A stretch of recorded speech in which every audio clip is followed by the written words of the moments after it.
The ship was sailing through stormy waters, waves mountain high, rocking the boat back and forth. Passengers had gathered together, fearing for their lives in sheer panic, all except Kyle, 10 years old, sitting over by the side, calmly playing a video game. A lady shouted, "Hey kid, aren't you afraid?" He said, "Why should I be afraid?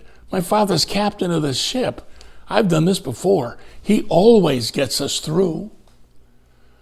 So life is not rated on how big are the waves, but how much confidence do you have in a great God?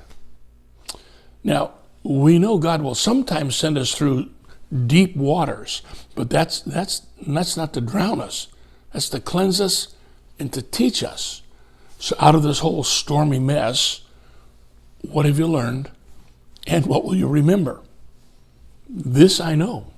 God lives in the clouds. 143 times in Scripture, the cloud is used to depict the presence of God. Now, we all want sunshine. You know, songwriters taught us that. Heavenly sunshine and walking in sunlight and so forth. God doesn't live there. God lives in the clouds. For instance, when Jesus was baptized, the voice of God thundered out of a cloud. "This is my beloved Son in whom I am well pleased." At the Mount of Transfiguration, God descended in a cloud. That was his presence there. When Jesus ascended into heaven, he went up in the clouds, the welcoming clouds. When he comes back again, Revelation 1:7, he will come back in the clouds. Go to the Old Testament. When the Jewish people were fleeing from Egypt, they got to the Red Sea, dead end. Water there, mountains on both sides, Egyptian army thundering in behind to kill them. How did God protect his people? He settled down in a fog, a cloud so dense, Egyptians couldn't move their chariots or throw a spear. And when those children of Israel got to the wilderness, God took care of them. He guided them by a cloud. See, every day when God wanted them to move, your motto would be, stay in the shade. Keep moving. Where the cloud goes, that's where you go. And when you're in the desert for 40 years, you're not praying for sunshine. No, sir. You're praying for a cloud, and that's what God gave them, shade of protection. God lives in the clouds. In World War II, B-29 bomber took off from Guam, flying toward Kokura, Japan. They got to their target city, but it was covered with a huge cloud layer.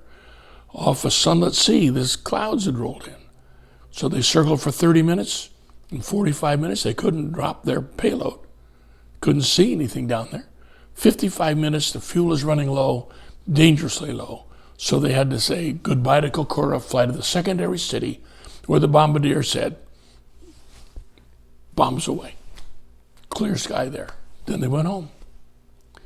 3 days later, intelligence learned, we had known it till then, that thousands of American prisoners of war had been gathered in Kokura at a prisoner of war camp there. We didn't know that.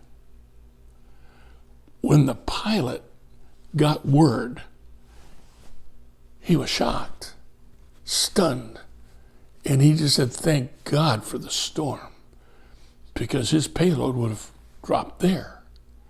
Instead, the secondary city was Nagasaki, the site of the second atomic bomb. Now that storm that all those prisoners of war hated, complained about, griped, that kept them in. It also kept them protected. Because of the cloud, all those men, thousands, were alive. Never forget the words of that pilot. Oh God, thank you for the cloud. And it's the same for you. Next time.